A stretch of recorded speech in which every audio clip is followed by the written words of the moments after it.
Europe pays for electricity as if it were at war, not by mistake, but because a decision was made in a Washington office that the Arctic is worth more than German industry. January 2026 is not just another date. It is the moment the narrative of the rules-based order breaks. In recent weeks, the United States has activated a survival doctrine that is no longer disguised. Predatory realism. The logic is brutal. If I can't beat you by competing, I squeeze you on resources, energy, and routes. Today you will understand three things that headlines are telling separately, but which are a single story. 1. Why Moscow let Venezuela sink without lifting a finger. 2. What lies beneath the ice of Greenland that is worth a total trade war with Europe. And 3. While the Pentagon flexes muscle with aging aircraft carriers, what China built in Peru to render part of that power irrelevant. This is not diplomacy, it is hostage-taking. Welcome to the reality of 2026. There are no longer good guys or bad guys. There are empires that fall clawing, powers that rise without asking permission, and countries that will have to choose a position before one is chosen for them by force. Chapter 1. The Arctic Trap and the Sacrifice of Europe. To understand why the European electricity bill is a mortgage and why Volkswagen is closing historic factories in Germany, stop looking at the Caribbean. Look north. Not at the snow, but at what lies beneath. The real reason Trump tried to buy Greenland. The press laughed when Trump wanted to buy Greenland years ago. Today, the Pentagon is in a cold sweat. The data is terrifying. China controls 44 million tons of rare earths and 90% of their processing. It is a technical checkmate. Without those minerals, there are no F-35s, no hypersonic missiles, no green transition. The United States, with barely 1.9 million tons, lost that tech war before firing the first bullet. Greenland is NATO's only lifeline. It possesses the world's largest deposits of dysprosium and neodymium. It is the only reserve capable of breaking the Chinese monopoly. And Washington has decided to obtain it, not by negotiating, but by strangulation. The 10% tariffs against Germany and the Nordics are not a trade dispute. They are explicit extortion. The threat is clear. If by June 2026 Europe does not cede functional sovereignty of the Arctic to US miners, tariffs will rise to the level of total destruction. The Make Greenland Great Again Act is explicit. Either Europe hands over the resources or its automotive industry dies. Europe has no choice. It fell into the perfect trap. It swapped dependence on cheap Russian gas for dependence on expensive American gas, believing it was the price of freedom. In 2019, US LNG was 4% of imports. Today it exceeds 58% and rising. The gas Europe needs to breathe has a single owner, Washington. BASF, the chemical giant, is not turning off its machines in Germany because they are old. It is turning them off because flipping the switch there costs 4 times more than in Texas or China. It is not a crisis, it is a forced relocation. It is the deindustrialization of a continent in real time. You cannot shoot at the one selling you oxygen. Europe will pay the bill for America's mineral security with its own prosperity. While Europe suffocates, the Caribbean reorders itself. Same logic, different tool. Chapter 2. The Venezuelan Swap, Realism versus Ideology. While the North freezes, the Caribbean reorders itself with accounting coldness. To understand why Putin let Maduro fall without firing a shot, forget socialist brotherhood and think of assets and liabilities. By 2026, Maduro was an unsustainable liability for a Russia burning its daily budget on the Donbass front. Intelligence already knew the Kremlin had been seeking a swap for some time. Freedom of action for Washington in Caracas in exchange for the United States recognizing de facto the Russian sphere in Ukraine. It wasn't a conspiracy, it was the market. With the Russian army stretched to the limit, the deal was closed in the shadows. Russia didn't betray Venezuela.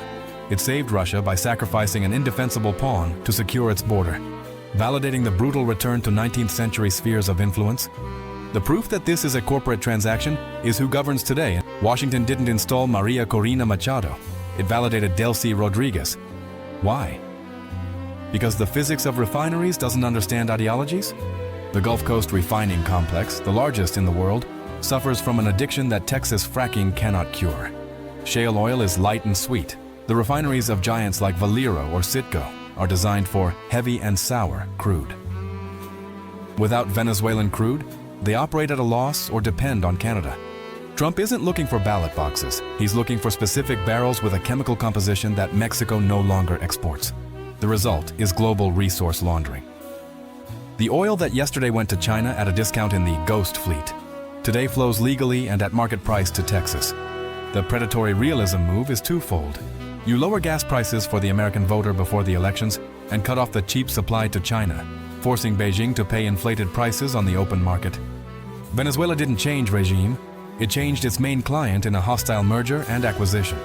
The Chavista structure remains to guarantee the flow and avoid a civil war. And democracy is just the marketing slogan to sell the intervention. The United States secures barrels, China secures routes, and Russia secures its border. By dropping the Caribbean ballast, Moscow buys the only thing money can't pay for, the West looking the other way, while it consolidates Eastern Europe. That is the board.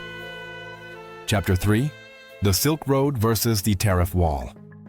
While the United States spends political capital on tariff wars and regime changes, China plays applied physics. Welcome to Chancay, Peru, kilometer zero of the New World Operating System. It is not a port. It is the logistical death of the Monroe Doctrine. Until yesterday, South America was a geographical prison. Brazilian soy and Chilean copper had to cross the Panama Canal under Southern Command surveillance or go around the continent, taking up to 40 days to reach Shanghai. It was a bottleneck designed for North American control. Chancay broke the cage. With a massive investment from Costco Shipping, transit time dropped to 23 days. That cost reduction is a profit margin that no Trump tariff can erase. And what terrifies the Pentagon is the silicon. Chancay is the first total smart port, operated by private 5G networks and automated cranes. While California ports suffer strikes and inefficiency, in Peru, autonomous trucks move containers with surgical precision, imposing Chinese technological standards. Beijing doesn't just build docks. It exports the digital standard of global trade. The impact is devastating. Brazil no longer needs the Atlantic or Panama. China's food security decouples from NATO-controlled routes. It is logistical checkmate. If Washington wanted to block supplies in a war, the route no longer passes through its controls. The doctrinal difference is abysmal. The United States offers marines, sanctions, and walls. China offers high-speed trains and deep-water ports. In the market of 2026, concrete generates more solid loyalties than diplomatic threats. Chancay proves that Latin America has, for the first time, a functional escape route from northern hegemony. While Washington builds walls to keep you out, China builds ports to get you out.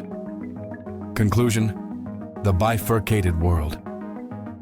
What does this January 2026 really tell us? If we connect the dots, from the heavy crude of the Orinoco to the neodymium of Greenland and the automated docks of Peru, the image is terrifying. The rules-based order is dead. It was not replaced by multipolar peace, but by an architecture of segregation, where powers compete for biological survival. We see the consolidation of two blocs with incompatible operating systems. The Western Bloc has entered strategic cannibalism. A hegemon unable to compete commercially with Asia devours its European allies and confiscates resources on its periphery to maintain its machinery. The capture of Maduro was liquidation asset collection. The ultimatum to Greenland is material requisition. German deindustrialization is the deliberate price to reindustrialize North America. Facing this, the Eurasian bloc responds with infrastructure and physics, not ideology. Russia sacrifices pawns in the Caribbean for secure borders in Ukraine. China responds to the naval encirclement not with fleets, but with ports like Chancay that rewrite global logistics and render Panama irrelevant.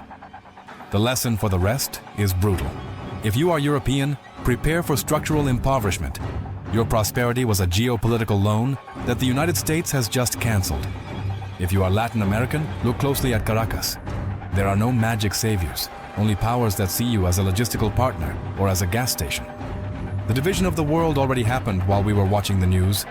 There are no longer international laws, only national capabilities. At this gaming table, the only rule is to be on the side of those dealing the cards. Because if not, rest assured, you are part of the menu.